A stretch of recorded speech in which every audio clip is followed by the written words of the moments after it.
د انسان زندگی چې په کوم ټکی باندې ختمیږي نو هغه ته مرګ ویل کیږي او د هر یو انسان لپاره یو وخت مقرر دی چې کله هغه نیټه برابر شي نو هغه به د دنیا نه رخصتي که هغه ځوان دی او که بوډا دی که هغه نارینه او زنانه که نواب دی او که ملک دی او که غریب دی خو کله چې دی دنیا ته یو انسان راغی بلکې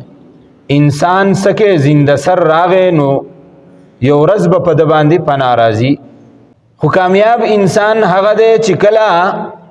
دی په دنیا کې وخت تیری او د خپل وخت غنیمت وګڼي د خپل آخرت لپاره تیاری وکړي انسان ته په دنیا کې د دوو خبرو ډیر ښه معلومات وي زمونږ خلک یو خبره کوي و یاره پلان کې سړي ته مرګ اچانک راغی خو مرګ اچانک ګوره نه راځي ځکه انسان ته د دوو خبرو پته وي یوه خبره دا ده چې هر یو انسان ته دا پته ده چې یو ورځ به زه مرم دا هر چاته پته ده او دا داسې یو خبره ده چې په دې کې د هیڅ چا اختلاف نشته دی په دنیا کې به تاسو ته قسمه خلق میلاو شي څوک د څه نه انکار کوي څوک د څه نه انکار کوي د خدای نه پکې هم خلک انکار کوي داسې خلک هم شته خو داسې څوک به تاسو ونه وینئ چې هغه د مرګ نه انکار کوي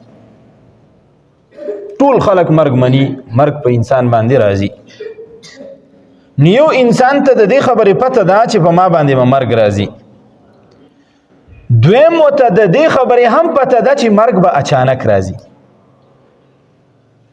یعنی ما ته به مخکې څه استا دی نه راځي چې ما ته به وایي چې سبا به ته مرې نن به ته مرې د دې مرض د وجې نه به مرې د دې کار د وجې نه به مرې د پلانکي ځای نه به غورځېږي پلانکۍ بیماری کې به ته مرې پلانکۍ جګړه کې به مرې نه نو د دې دویمې خبرې هم انسان ته دا پته شته چې مرګ به ما ته اچانک راځي مرګ به ما نه راځي مرګ به اچانک راځي اوس تاسو به د دواړو خبرو سوچ وکئ چې د دې دواړو خبرو انسان ته پته شته دی نو بیا زموږ دا خبره پلانکي ته اچانک مرګ راغی دا خبره څه ناشنا غوندې کې لګي مرګ د اچانک سیز دی دا به خامخا تا ته راځي ته به پې پوهه نه یې او بیا دا مرګ چې تاله راځي نو په دې اعتبار سره به راځي الله سبحانه وتعالی ډېر عادل ذات دی د عدل فیصله کوي الله سبحانه وتعالی نو په دې شان سره به راځي چې په دنیا کې د څنګه ژوند تیر کړی دی مرګ برته په اقا پوزیشن کې راځي پاک حال احوالو کې برته مرګ راځي حدیث مبارک کې راځي رسول الله صلی الله علیه وسلم ارشاد فرمایي یبعث کل عبد یوم القیامت علی ما مات د قیامت په ورځ باندې به دا انسان په هغه پوزیشن کې را پاسولی شي په هغه حالت کې به را پاسولی شي په کوم حالت کې چې دی د دې دنیا نه تللی دی اوس د دنیا نه تک په قسمه باندې دی بل یو حدیث مبارک کې راځي رسول الله صلی الله علیه وسلم ارشاد فرمایي کما تعیشون تموتون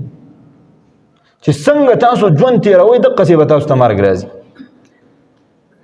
څنګه ژوند تیروئ که د الله سبحانه وتعالی په تابعدارۍ کې ژوند تیروئ د پیغمبر طریقې منئ په هغې باندې عمل کوئ او ژوند تیروئ مرګ برتم په دقې حالت کې راځي که د الله سبحانه وتعالی نافرمانی کوئ او ژوند تیروئ مرګ برتم ګورئ په داسې پوزیشن کې راځي په داسې حالت کې راځي چې نافرمانه به د دنیا نه تیریږي زیب او بیا چې څنګه د دنیا نه لاړ شي کما تموتون تبعثون بیا چې د دنیا نه څنګه تللی مرګ درته راغلی دی د قیامت په ورځ چې راپاسېږي نو هم به په حق حالت کې راپاسېږي که په غلا کې چا نیولی او مرګ درته راغلی دی نو د قیامت په ورځ چې راپاسي نو د غلا په پوزیشن کې به راپاسي او دغسې نورې کاتې پسې مخکې حسابه وه که چېرته د قرآن تلاوت کاو منځ دې کاو سجده دې لګولې وه خدمت دې کاو د چا کونډې رنډې او د دنیا نه لاړې نو د قیامت په ورځ چې راپاسي نو په حقه پوزیشن کې به راپاسي. ما تاسو ته یو ټکی ووایي چې الله تعالی ډېر عادل ذات دی. یعنی الله تعالی داسې نه کوي چې یو سړی دی په دنیا کې شرابونه کبابونه خوري، دی د الله سبحانه وتعالی نافرمانی کوي، دی د حرام خوري کوي، دی په ژوند کې د رسول الله مبارک طریقه نه راولي او چې دی مري نو دی په ښه پوزیشن کې مړ شي. داسې ګوره نشي کېدی. زه تاسو ته یو څو خبرې ذکر کوم، تاسو ته به اندازه وشي چې د رسول الله صلی الله علیه وسلم د فرمان مطابق کما تعیشون تموتون، چې څنګه ژوند تېروئ داسې به مرګ راځي. څنګه مونږ په معاشره کې ګورو. حسن بصري رحمت الله علیه ډېر لوی بزرګ تیر شوی دی، اجل تابعی دی. دی وایي ما په یو موقع باندې سفر وکړ، د تجارت سفر مې کاوه، یو ځای ته لاړم. هلته کې څه ګورم چې خبر شوم یو مخبرې ته باچا راغلی دی، د هغه وزیران راغلي دي او د هغه ټوله کابینه راغلې ده، د مملکت ټول اعلی افسران راغلي دي. زه هم هغه ځای ته لاړم. دا باچا په مقبره کې یو قبر ته ناست دی او جاړي او څه خبرې دې قبر ته وکړې، واپس راپاسېد او لاړ. زه تللی وم تجارت له هغه ښار ته، خو تپوس مې وکړه چې دا باچا څه شي له راغلی و. نو هلته کې راته خلکو ووایي چې دا باچا دې کوم قبر ته ناست و دا د زوی و او دې باچا دا اراده کړې وه چې زما د مرګ نه بعد به دی زما ولی عهدي، یعنې زه به دی د خپل ځان د مرګ نه بعد به دی باچای. ژوند وفا ونه کړه، دی مړ شو. نن دی راغلی دی د خپل زوی ته یوه عجیبه خبره کوي چې بچیه ستا څخه خو ما واده کړې وه چې زما د مرګ نه بعد به ته باچای. زه نن باچا یم، راغلی ما ډېر وس وکړ خو زما باچاهت ته خلاص نه کړی، د مرګي نه خلاص نه کړی. دا زما وزیران دي، دا ټول راغلي دي، دیو ته ما ووایي چې زما دا زوی د مرګ نه خلاص کوي، دیو هم ته د مرګ نه خلاص نه کړي. دا لوی لوی ډاکټران ما راوستي دي، طبیبان مې راوستي دي، حکما مې راوستي دي، دیو ته ما ووایي چې زما دا زوی د مرګ نه خلاص کوي، چې زما د مرګ نه بعد دی باچا شي. خو دیو هم ما ته انکار وکړي چې مونږ نشو خلاصولی. بچیه تا ته مرګ راغی، زما په دې کې چې کوم دی نو هېڅ طاقت نه رسېږي.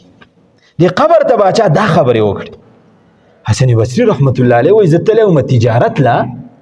خو دې خبرې رامندې اثر وکړه چې باچا خپل زوی خلاص نه کړ.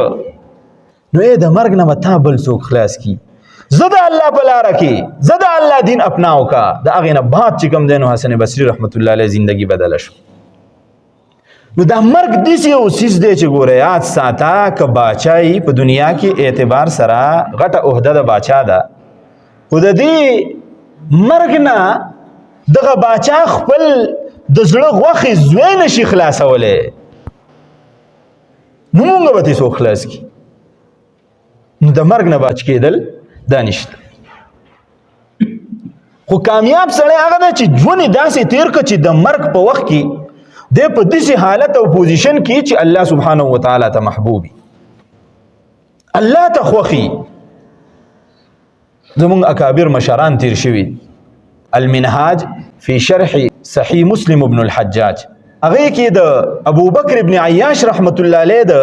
حدیث راوي دی په دې کې لاندې چې کله د تفصیل ذکر کوي نو د دې ابو بکر ابن عیاش رحمت الله علیه متعلق امام نووي رحمت الله علیه یو قصه لیکلې ده چې دا ډېر لوی بزرګ او د قرآن مجید ډېر زیات تلاوت به یې کاوه. کله چې ځنکدن حالت شو نو لورې ورته سر ته ناسته وه او ژړلې. نو د دې لور نه یې تپوس وکړه لور ته ولې ژاړې؟ وی اباجانه په تا پسې ژاړم ته به اوس مرې، مخکې به تا پسې څه حالات دي، څه پوزیشن به یې ستا به څه زندګي تېرېږي، په دې خبرو باندې سوچ کوم او ژاړم. ابو بکر ابن عیاش رحمت الله علیه ورته وایي لورې ژاړم، په دې کومه کمره کې چې زما نه دا ساه وځي د آخري لمحات دي زما 30 کاله ما په دې کې تېر کړه او په دې 30 کالو کې یوه ورځ داسې نه ده تلې چې ما پکې د پوره قرآن مجید ختم نه کړی. د دغه د برکت به ستا د پلار سره ستا د اباجان سره الله ډېره د نرمۍ معامله کوي. ابوبکر ابن عیاش رحمت الله علیه په دغه ټیم کې هم د تلاوت د قرآن تلاوت کوي. لګیا دی یو منزل یې دویم منزل چې شروع کاو نو سترګې پټې شوې او روح ته چې کوم دی نو پرواز وکړو وفات شو. نو ګوره ژوند په دنیا کې د تلاوت سره او د قرآن سره و. الله سبحانه وتعالی د مرګ په حالت کې هم د قرآن سره مناسبت پیدا و.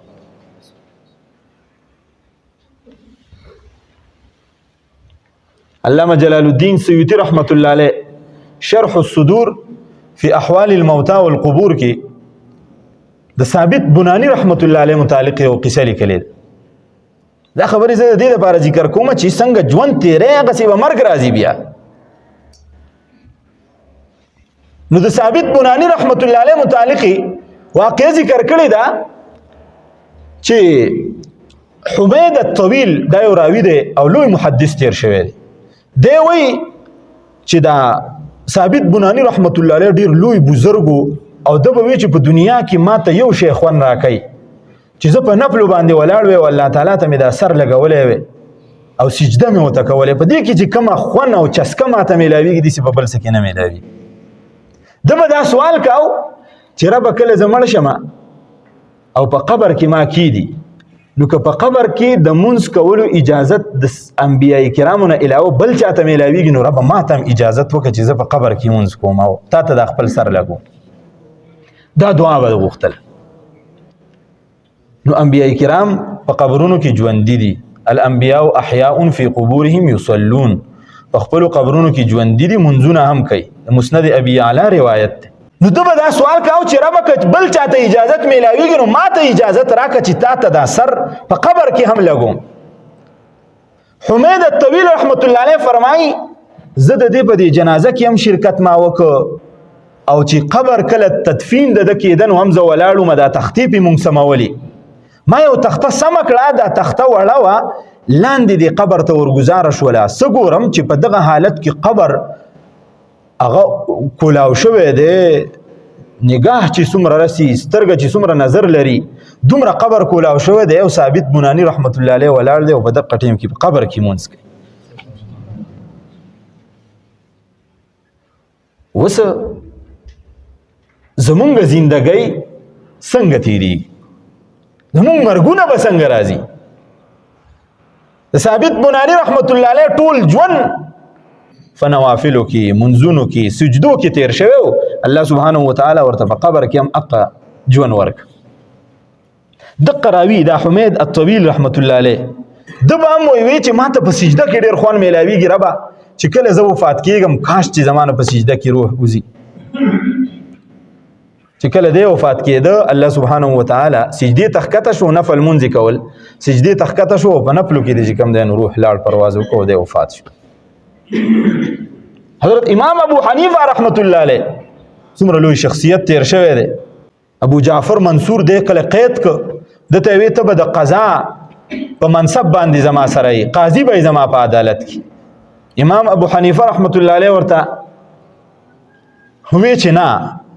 ته به ما باندې غلطې فیصلې کې د شریعت مخالف فیصلې به کې زه ستا سره د قضا منصب نشم سنبالولی. دی په جیل کې واچه حتی تر دې پورې ډېر وخت په جیل کې و او ده ته په خوراک کې زهر ورکړه په روټۍ کې ورله زهر ورکړه. دی په مونځ باندې ولاړ دی چې کله سجدې ته ښکته شو الله سبحانه وتعالی د حضرت امام ابو حنیفه رحمت الله علیه روح پرواز وکړ او هغه وفات شو. نو دا ژوند دی د دې خلکو الله پاک مقام ته رسولی او ځکه په دنیا کې چې کوم کارونه کول حق کارونه ورسره د مرګ په وخت کې وشو.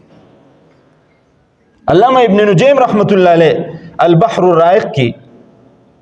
د کتاب الحج باب الاحرام کې یو قصه ذکر کړې ده چې کله امام ابو یوسف رحمت الله علیه بیمار شو نو د ده یو شاګرد دی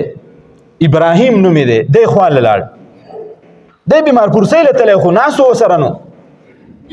تپوس یې ته وکړه حضرت ستاسو نه یو تپوس کوم د مسلې. وی وکړه تپوس یې ته وکړه وی چې کله انسان رمی کوي دا تاسو چې ورته وایي شیطانان ولي نو دا رمی به دی په ولاړه باندې کوي یعنی پیدل به کوي که په سورلۍ باندې چې ناسي نو کوي به وی نه به په ولاړه باندې کوي او نه به په سورلۍ باندې کوي. نو حضرت څنګه به کوي؟ وی چې کله په یو رمی پسې بل رمی یعنی په یو شیطان شته پسې بل شیطان ویشتل وي نو دی به بیا په ولاړه باندې دا کار کوي، دا رمی به په ولاړه باندې کوي، پیدل به کوي. او چې کله پسې بل رمی نه آخري رمی نو بیا به دی په سورلۍ باندې دا رمی کوي. ابراهیم رحمت الله علیه فرمایي زه د حضرت امام ابو یوسف رحمت الله علیه د کور نه راووتمه، لږ وخت نه و تېر شوی شاته په ما پسې اواز وشو چې ستا استاد صاحب خو چې کوم دی نو وفات شو، حضرت امام ابو یوسف رحمت الله علیه لاړ د دنیا. اوس ټول عمر د حضرت امام ابو یوسف رحمت الله علیه هغه په مسالو ذکر کولو کې تېر شوی و. د مرګ په حالت کې هم د حضرت امام ابو یوسف رحمت الله علیه هغه حالت دقه و چې مسله بیان کړه او روح ته پرواز وکړ. نو دغه اکابرو چې کله ژوند رسول الله صلی الله علیه وسلم د احادیثو په نهج باندې د هغې په نشر و اشاعت باندې تیراو، الله پاک مرګ هم اقصی وروس. خطیب بغدادي رحمت الله علیه تاریخ بغداد کې د امام ابو زرعه رحمت الله علیه متعلق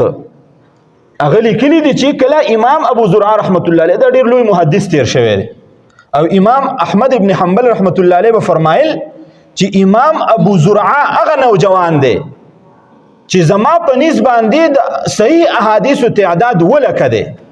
څولکه ولکه د صحیح احادیثو تعداد دی. دا هغه نوجوان دی چې شپږ لکه احادیث دته په یادو باندې یاد دي او دومره حافظه ورته مضبوطه الله سبحانه وتعالی ورکړې وه. په یو موقع باندې د ده یو شاګردو نو کور ته ناوخته لاړ، نو ښځې دې تپوس وکړ وی ته ولې کور ته ناوخته رالی؟ وی زه د خپل استاد صاحب سره ناست وم د امام ابو زرعه سره او هغه حدیث بیانول نو د دې وجې نه په ما باندې ناوخته شو. نو هغه ښځه ورته غوسه شوه وی ته هم نه پوهېږې او ستا هغه استاد هم په هېڅ باندې نه پوهېږي. نو د ده هغه علمي غیرت راوچت شو او ښځې ته یې ووی ښه وی که زما استاد ستا 1,00,000 احادیث په یادو باندې یاد نه نو ته په ما باندې طلاقه. خو چې وروسته مزغو کار شروع کړو یاسې نه چې استاد ته مې 1,00,000 احادیث نه یاد بیا بس چل کوم، ښځه خو لاړه بیا. نو لاړ امام ابو زرعه رحمت الله علیه ته کېناست وی استاد جي ما خو ستا په سر باندې داسې سودا کړله، حضرت تاسو ته 1,00,000 احادیث سره د سنده په یادو باندې یاد دي؟ نو امام ابو زرعه رحمت الله علیه ورته فرمایي بچو خفه کېږه مه، ستا استاد ستا 1,00,000 احادیث سره د سند داسې یاد دي لکه تا ته چې څنګه قل هو یاده ده. امام ابو زرعه رحمت الله علیه به فرمایل ما دا 6,00,000 احادیث یاد کړلي، ما ته دومره یاد دي چې په کومه صفحه باندې کوم حدیث ما لیکلی دی، په کوم ځای باندې کوم حدیث ما لیکلی دی، د هغې راته هم پته ده. دومره لوی سړی تیر شوی دی، ټول عمر د حدیثو نشر و اشاعت کړی دی. خطیب بغدادي رحمت الله علیه فرمایي کله چې تیسا وځي نو شاګردان یې ګیر چاپېره ناست دي، دا اکابر مشران د شاګردانو، امام ابو مسلم رحمت الله علیه، امام ابو حاتم رازی رحمت الله علیه، منذر ابن شعزان رحمت الله علیه، دا د شاګردان دي. نو مخامخ ورته نشي ویلی چې استاد ته به مونږ څنګه وایو چې ته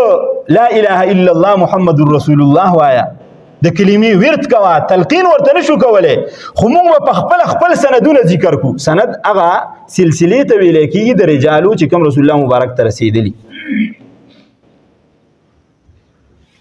نو ته خپل سند ذکر کا، دی به خپل سند ذکر کی، دی به خپل سند ذکر کی، نو استاد ته به دا خبره رایاده شي. امام ابو مسلم خپل سند ذکر کا، امام ابو حاتم رازی خپل سند ذکر کا، منذر ابن شعدان خپل سند ذکر کا. چې کله دې ټکي ته ورورسېده چې عن معاذ بن جبل رضی الله تعالی عنه، نو استاد صاحب ورته وویل خاموش. عن معاذ بن جبل رضي الله تعالى عنه قال قال رسول الله صلى الله عليه وسلم من كان آخر كلامه لا إله إلا الله دخل الجنة استاد صاحب حدیث ذکر که بزن کدن کی چې د معاذ ابن جبل رضی الله تعالی عنہ روایت ته رسول الله صلی الله علیه وسلم ارشاد او فرمایو کوم یو انسان په آخري وخت کې د ځن کدن په وخت کې آخري کلمه دا ویلا لا اله الا الله محمد رسول الله دخل الجنه د جنت ته داخليږي د دسترګې پټ شوي چې دخل الجنه وي او الله سبحانه وتعالى پریکټیکلی جنت ته داخل دا ژوند قیمتي کړو الله سبحانه وتعالى مرګ په حالت کې هم اقصی پوزیشن د دې سره وک چا چې ژوند نه دی قیمتي کړي د هغه خلکو اندازه هم ولګوي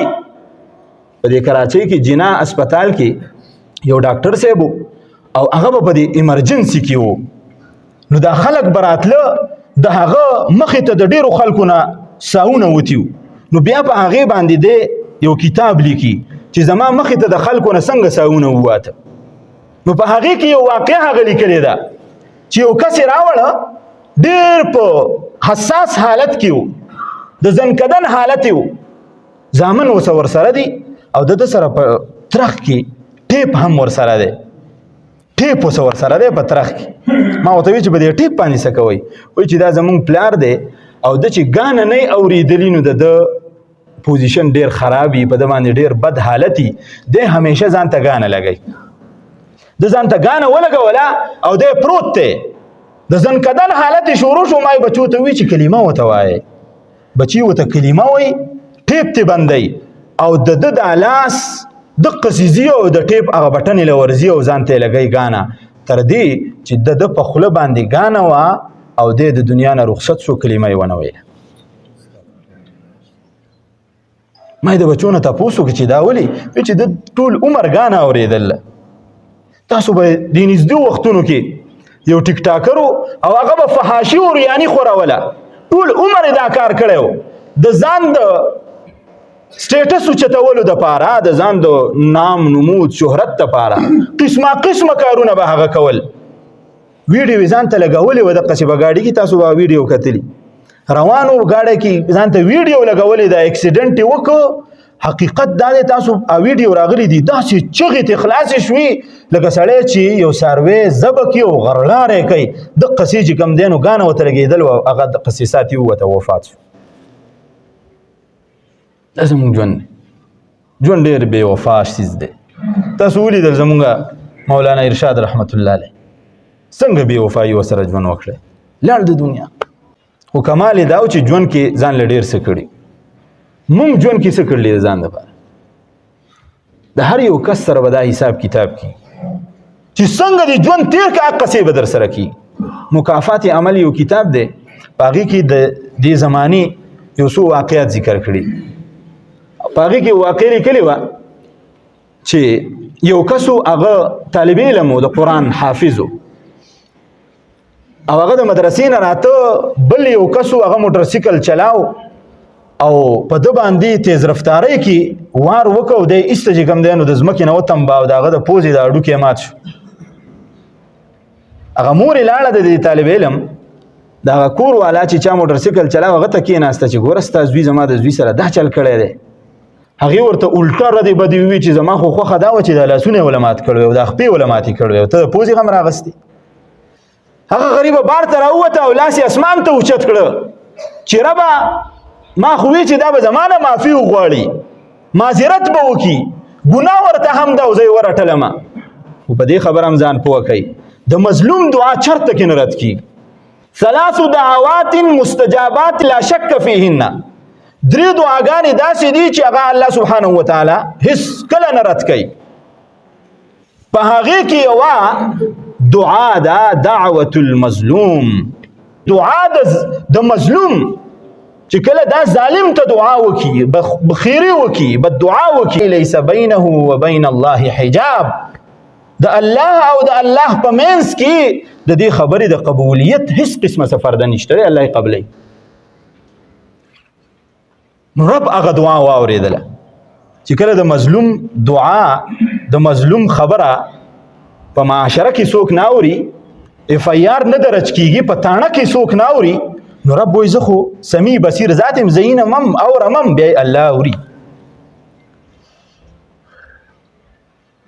نو الله سبحانه وتعالى دا غي مکافات عمل هغه ته څنګه ورساو. 2 ورځې تیرې شوي دي، دقه نوجوان چې دا موټر سایکل یې چلاو دا د چا کرا نعوذ بالله د بدکارۍ دپاره لاړ. د شپې پې هغه خلک را پاڅېده وی چې غل دی وی ولی ده را منډې کړې، په یو چت باندې منډه، په بل چت باندې منډه. هغه ځای ته الله ورساو په کوم ځای کې چې دا هلک په موټر سایکل باندې والی او دا حافظ قرآن د هغه ځای نه د چت نه راټوپ کړه، منډه یې وهله، پولیسو ګش کا او موبایل ګرځېده. پولیسو په خپله وویشته وی دا چېرته کې غل دی زموږ نه تښتي. چې ورنږدې شو غل نه و، حقه هلکو الله سبحانه وتعالی چې په کوم ځای کې بل ته تکلیف رسولی و په حقه ځای کې کومو خلکو چې پرچه د مور نه درج کوله د حقې خلکو د لاسه الله سبحانه وتعالی په حقه ځای کې مړ کړ. دا د دنیا نظام دی. کما تعیشون تموتون، چې څنګه د ژوند تیراو حقه سی بمري، په حقه پوزیشن بمري. یبعث کل عبد یوم القیامت علی ما مات، د قیامت په ورځ به انسان په هغه پوزیشن حالت کې راپاسي په کوم حالت کې چې د دنیا نه رخصت شوی دی. د ځنکدن ګورې ډېرې سختۍ، دا سختۍ موږ ته برداشت کول ډېر ګران کار دی. حقیقت دا دی چې موږ ډېر کمزور یو، ډېر خطاکار، ډېر ګناهګار یو. زموږ د ځنکدن به څه پوزیشن او څه حالت.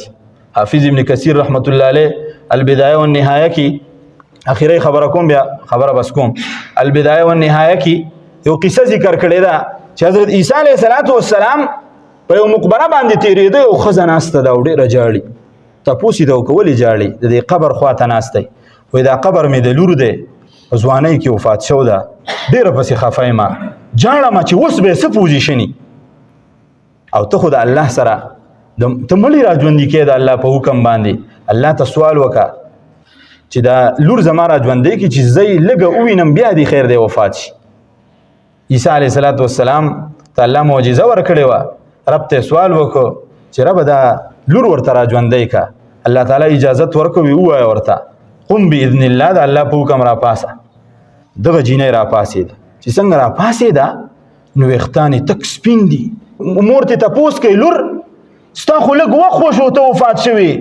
دا ویښته دې څنګه سپین شو؟ وی مورې ډېره غلطي دې وکړه چې زه دې را پاسولمه. چې کله ما ته حکم وشو چې پاسه، نو زما په ذهن کې دا خبر راله چې چېرته قیامت برپا شو،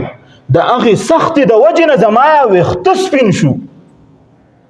او غلطي دې په دې وکړه چې زه کله نه مړه یم، د کوم وخت نه زه مړه شوې یم، نو د ځنکدن هغه سخته اوس هم چې کوم دی نو زما په ژبه کې ده. اوس به زه بیا مرمه او بیا به زما ځنکدن شروع کېږي او هغه سخته به په ما باندې تېرېږي. کاش که نه وی را پاسولی نو څومره به ښه وي. مورې بیا حضرت عیسی علیه السلام ته سوال کوي رب ته ووایه چې زما په دې لور باندې د ځنکدن سخته رانه شي. عیسی علیه السلام بیا سوال وکړو او هغه جینۍ بغیر د ځنکدن د سختې نه بیا وفات شو. نو دا حالات به موږ باندې را روان دي. موږ د خپل آخرت لپاره تیاری وکړو. کلا اذا بلغت التراقي وقيل من راق وظن انه الفراق والتفت الساق بالساق. چې کله دا روح او سا دا دې مرۍ ته راورسېږي، بیا که څوک هر څومره دمګري راولي چې په ده باندې دم وکړه او تعویض وکړه، په ده باندې شوپ وکړه، نو زمونږ د مرګ نه خلاصې نشته دی. بیا به د دې سختو د وجې نه والتفت الساق بالساق، دا خپې به په یو بل پسې مګو، خو لیکن وخت به زمونږ پوره شوی چې بد سړی،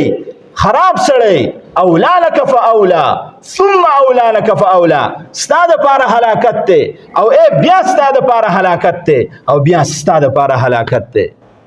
ایحسب الانسان ان یترک سدى، انسان دا ګمان کوي چې دی په دې دنیا کې دقسې شوترې بې مهار رالیږلی شوی دی، د ده نه به تپوس نه کېږي. نه داسې معامله نه ده. د یو څیز